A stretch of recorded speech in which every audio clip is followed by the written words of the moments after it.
खबरें जो आपको सीधे जोड़ती हैं हमसे, जिनका आपकी जिंदगी पर होता है सीधा असर।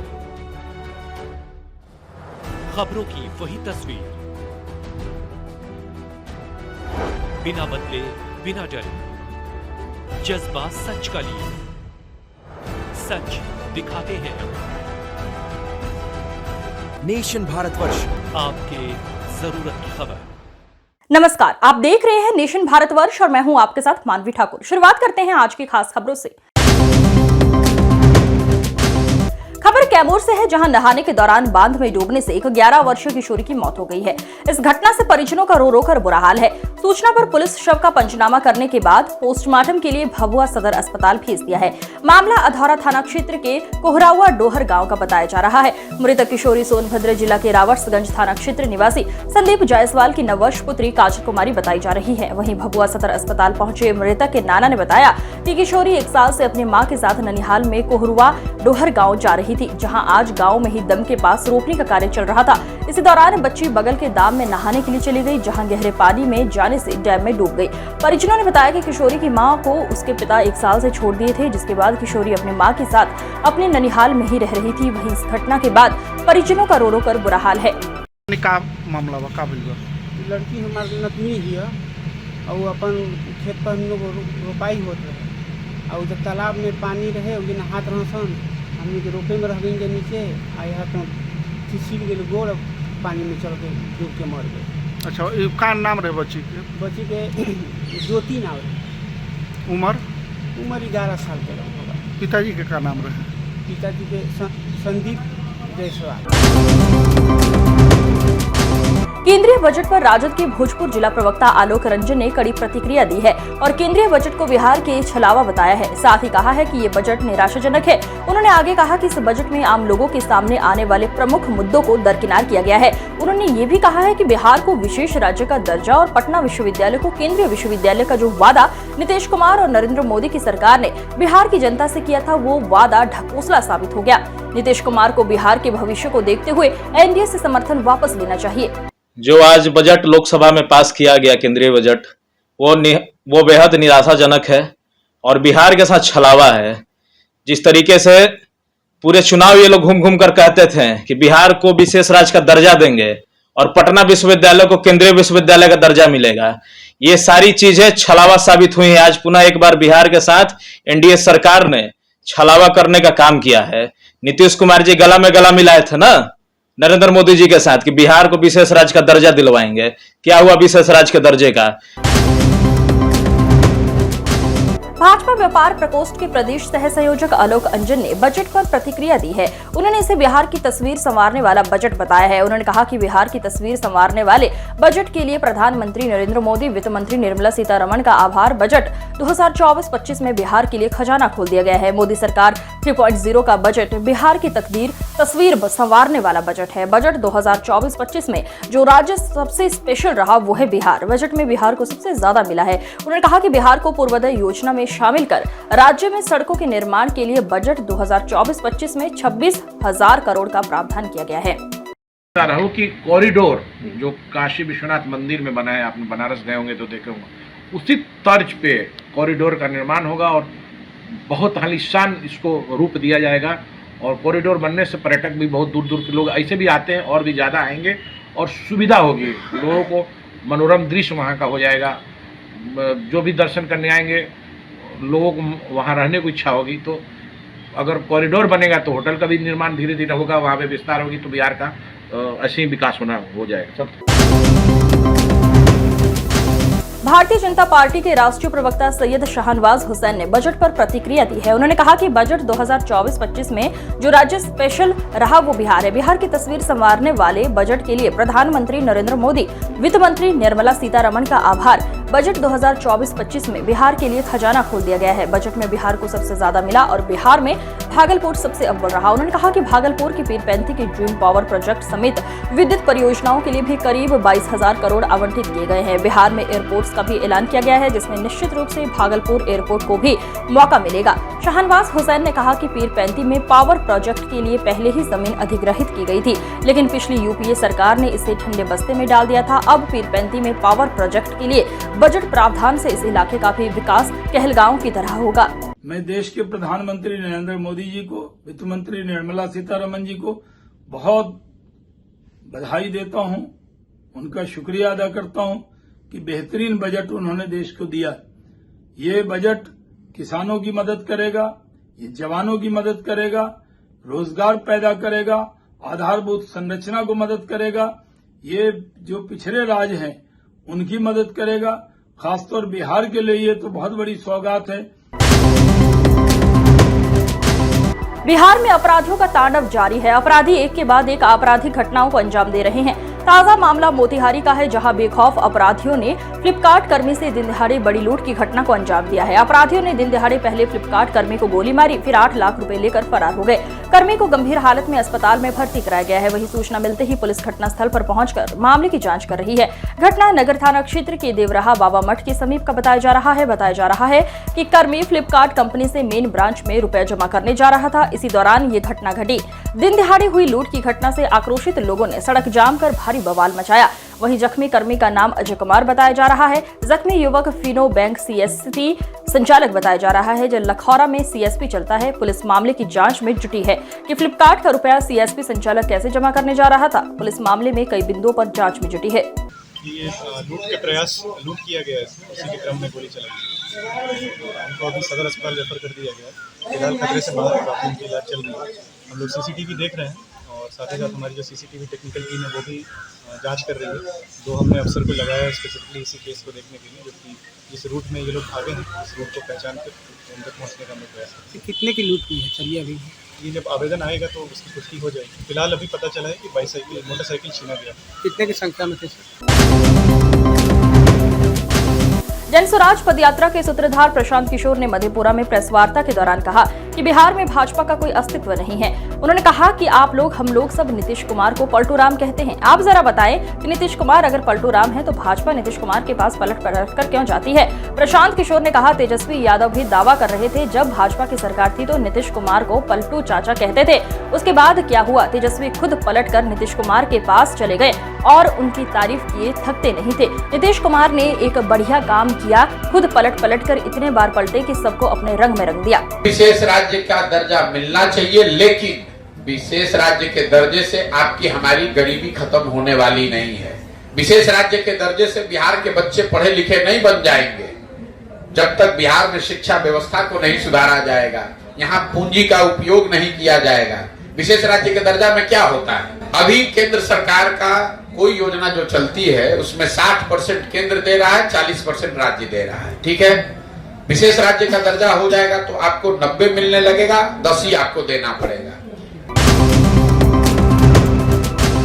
केंद्रीय वित्त मंत्री निर्मला सीतारमण द्वारा बिहार के लिए बड़ी घोषणाएं करने के बाद मुख्यमंत्री नीतीश कुमार ने मंगलवार को कहा कि उन्होंने एनडीए नेताओं को विशेष राज्य का दर्जा या विशेष पैकेज के बारे में बताया और इसके बाद उन्होंने कई चीजों के लिए सहायता की घोषणा की। विशेष राज्य का दर्जा नहीं मिला, ये वही विपक्ष के लोग हैं जिनके पास ये जानकारी का अभाव है कि इन्हीं की सरकार में, यूपीए की सरकार में मनमोहन सिंह जी के दौरान ही नीति आयोग में इस तरीके के प्रावधान किए गए थे जिसके बाद किसी भी राज्य को विशेष राज्य का दर्जा मिलना लगभग नामुमकिन के करीब हो गया था।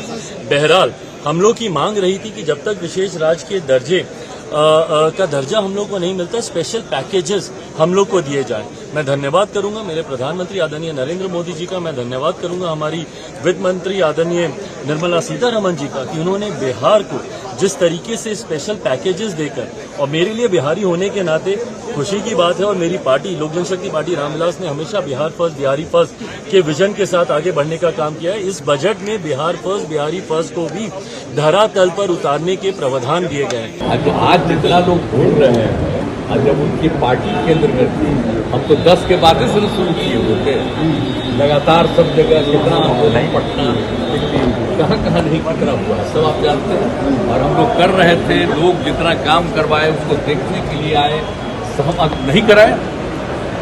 14 के बाद तो लोग फिर अलग हट गए, तो नहीं कराए कि तुम भी कोशिश किए थे, लेकिन हम इसके लिए लगातार बोलते रहे और इन लोगों को भी हमने कहा, तो अब एक बात हो रहा था विशेष राज्य का दर्जा पहले से खत्म हो गया है, हम लोगों ने ही कह दिया कि विशेष राज्य का दर्जा दीजिए या विशेष अधिकार के लिए मदद दीजिए, यहाँ के लिए जो जरूरत है बिहार के लिए, क्योंकि बिहार को भी आगे। ऑर्गन बजा रहे युवक उपकरण में आए करंट से हुई मौत। भंडारे के आयोजन में चल रहा था जागरण कार्यक्रम। सूचना पर पहुंची पुलिस ने शव को कब्जे में लेकर भेजा पोस्टमार्टम के लिए। आकस्मिक घटना से परिजनों का रो रो कर बुरा हाल। जनपद के ललौली थाना क्षेत्र के बहुआ कस्बे की घटना। फतेहपुर जनपद में चरमराई विद्युत व्यवस्था पर किसानों ने उपभोक्ताओं में आक्रोश। भारतीय किसान यूनियन टिकैत गुट रेलवे स्टेशन जाम करने की दी चेतावनी। विद्युत आपूर्ति से परेशान किसानों ने सिंचाई विभाग परिसर में बनाई रणनीति। पानी बिजली की समस्या से परेशान किसानों ने विभाग सहित जिला प्रशासन को दी चेतावनी। नहरों में पानी व रोस्टर के अनुसार बिजली की उठाई मांग। 1 सप्ताह के अंदर समस्या का हल न होने पर दी अल्टीमेटम के साथ चेतावनी। आज किसान यूनियन बैठा हुआ है, बैठक कर रहा है, क्या कुछ मामले हैं, क्या उद्देश्य है? आज किसानों की मासिक बैठक है, हर महीने 23 को होती है और बिजली के लिए लगातार हम लोग लड़ाई लड़ रहे हैं। ये आप लोगों को मालूम है, पूरे जिले को मालूम है। अभी 21 तारीख को पूरे जिले में चक्का जाम, तो हाँ 12 जगह चक्का जाम कराया और बिजली की व्यवस्था में अब भी सुधार नहीं हो रहा। जम्मू कश्मीर में आतंकियों के खिलाफ बड़े पैमाने पर कार्रवाई जारी है। कुपवाड़ा में मुठभेड़ जारी है। भारतीय सेना एक विशेष खुफिया इनपुट के बाद जम्मू कश्मीर पुलिस के साथ एक संयुक्त अभियान में हरकत में आई। सुरक्षा बलों और आतंकवादियों के बीच मुठभेड़ हुई, जिसमें एक आतंकवादी मारा गया और एक एनसीओ घायल हो गया। इलाके को सुरक्षा बलों ने घेर लिया है और आतंकियों के खात्मे के लिए बड़े पैमाने पर तलाशी अभियान चलाया जा रहा है। नेपाल की राजधानी काठमांडू में बुधवार को एक बड़ा विमान हादसा हो गया। यहां के त्रिभुवन एयरपोर्ट पर शौर्य एयरलाइंस का विमान क्रैश हो गया। विमान में सवार 18 लोगों की मौत हो गई, जबकि पायलट को अस्पताल में भर्ती किया गया है।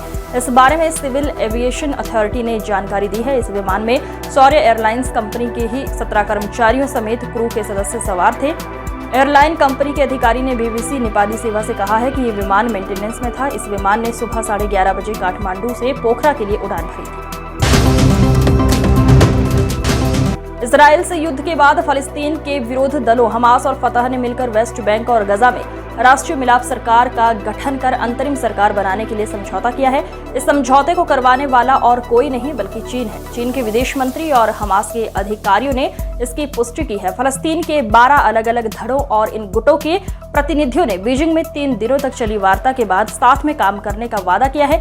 लंबे वक्त से चले आ रहे हमास और फतह के बीच दूरियों के बीच हुई है डील। इससे पहले कई डील्स को लेकर चर्चाओं के बाद ये डील हुई है। एक और तो इजराइल ने गजा में हमास के खिलाफ सैन्य अभियान छेड़ा हुआ है। दूसरी ओर लेबनान के साथ लगती सीमा पर वो हिजबुल्लाह के साथ उलझा हुआ है। हिजबुल्लाह दक्षिणी लेबनान से इजराइल पर हमले कर रहे हैं। इजराइल भी इन हमलों का जवाब दे रहा है। दोनों ओर से हो रहे इन हमलों से बड़ी संख्या में लोगों का पलायन हुआ है और सैकड़ों लोग हताहत भी हुए हैं। मुख्यमंत्री डॉक्टर मोहन यादव ने कहा कि वर्षा काल चल रहा है। वर्षा काल में हमारे जो रेगुलर मरीज आ रहे हैं वो स्वाभाविक रूप से आएंगे, लेकिन मरीजों को आने में कोई कठिनाई ना हो। डॉक्टर यादव ने कहा कि हमीदिया हॉस्पिटल प्रदेश का सबसे बड़ा हॉस्पिटल है, जिसकी अपनी क्षमता 2250 बेड की है। अभी करीब 1850 बेड तैयार हैं। इनमें करीब 1400 मरीज हैं। हमारा हॉस्पिटल का मैनेजमेंट चल रहा है। हम उम्मीद कर रहे हैं कि इसमें किसी को कठिनाई नहीं आए। कुछ नए काम की दृष्टि से यहाँ मेरे पास प्रस्ताव भी आए हैं। Regional institute of respiratory 35 crore, centre of excellence और ऑर्थोपेडिक्स 42 करोड़ और कैंसर उपचार के लिए नई मशीनें 30 करोड़ रुपए के प्रस्ताव आए हैं। बार्नो मेरो सेंटर जल्दी प्रारंभ किया जाएगा। पीजी छात्रों के लिए नया छात्रावास ब्लॉक 20 करोड़ का। एमआरआई सिटी मशीन जल्द ही 20 करोड़ की आने वाली है। नया एकीकृत ओपीडी ब्लॉक 35 करोड़ का, ये हाई राइज बिल्डिंग बनेगी। नया यूजी छात्रावास 17 करोड़ का बनेगा। विकास के मामले में, हेल्थ के मामले में हमारी सरकार बहुत गंभीर है। सरकार के द्वारा लगाए जाने वाले राशि का उपयोग प्रॉपर हो, इससे जनता के बीच में एक विश्वास बनता है और सरकारी अस्पतालों में जनता का विश्वास भी है। हमारा प्रयास है कि इन सभी कामों में गुणवत्ता और दक्षता के साथ सभी अपनी ड्यूटी करें। समय समय पर निरीक्षण करने से स्वाभाविक रूप से एक विश्वास बनता है। हॉस्पिटल एक ऐसा स्थान है जहां जनता कष्ट में तुरंत दौड़ कर आती है। अस्पताल सुविधाओं की दृष्टि से प्रॉपर काम करे।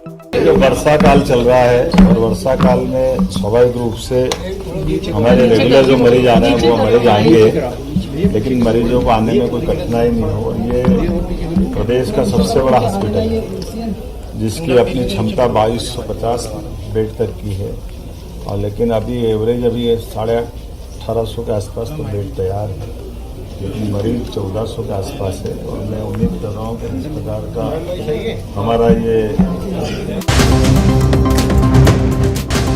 प्रधानमंत्री नरेंद्र मोदी ने कहा कि 23 जुलाई को पेश केंद्रीय बजट 2024-25 देश में आर्थिक विकास को नई गति देगा। प्रधानमंत्री ने कहा कि बजट समाज के सभी वर्गों को सशक्त बनाएगा। ये देश के गांव, गरीबों और किसानों को समृद्धि के रास्ते पर ले जाने वाला बजट है। पिछले 10 वर्षों में 25 करोड़ लोग गरीबी से बाहर आए हैं। ये बजट नवोदय के सशक्तिकरण को आगे बढ़ाने वाला बजट है। पीएम मोदी ने बजट पर अपनी टिप्पणी में कहा, नए मध्यम वर्ग का उदय हुआ है। इससे मध्यम वर्ग को नई ताकत मिलेगी। ये आदिवासी समाज, दलितों और पिछड़े वर्गों को सशक्त बनाने के लिए मजबूत योजनाएं लेकर आई है। देश को विकास की नई ऊंचाई पर ले जाने वाले इस महत्वपूर्ण बजट के लिए मैं सभी देशवासियों को बधाई देता हूं। वित्त मंत्री निर्मला सीतारमण जी और उनकी पूरी टीम बहुत बहुत बधाई की पात्र है। साथियों, ये बजट समाज के हर वर्ग। सीएम योगी को बड़ा झटका देते हुए सुप्रीम कोर्ट ने 22 जुलाई को यूपी सरकार के नेम प्लेट निर्देश पर रोक लगाने का आदेश दिया। सुप्रीम कोर्ट ने कांवड़ मार्ग पर दुकान मालिकों को प्रदर्शन के निर्देश देने के आदेश को चुनौती देने वाली याचिकाओं पर यूपी, उत्तराखंड और एमपी सरकार को नोटिस जारी किया। शीर्ष अदालत ने अपने आदेश में कहा कि दुकान विक्रेताओं को मालिकों, नियोजित कर्मचारियों के नाम परोसने के लिए मजबूर नहीं किया जाना चाहिए। इस बीच रेहड़ी पटरी वाले सुप्रीम कोर्ट के फैसले से बंधे हुए हैं। लेकिन अब जो सरकार कह रही है उनका एक मंशा होगा, कुछ न कुछ तो सोचा होगा जरूर। भाई आपका नाम नसीर है तो नसीर फल वाले, आपका नाम राहुल है तो राहुल लिख दीजिए आप, या नहीं। हमारा नाम शुरू से ही है, सन 1964 से है। आज स्माइल स्वीट्स खालपार से हैं। और मैं ये समझता हूँ जैसे दूसरे विपक्ष लोग कह रहे हैं भाई नाम का मामला हो गया, हिंदू मुस्लिम हो गया, ऐसा कुछ नहीं है। जो समझदार आदमी है वो ऐसा कभी नहीं। आज की खबरों में बस इतना ही। देखते रहिए नेशन भारतवर्ष। नमस्कार।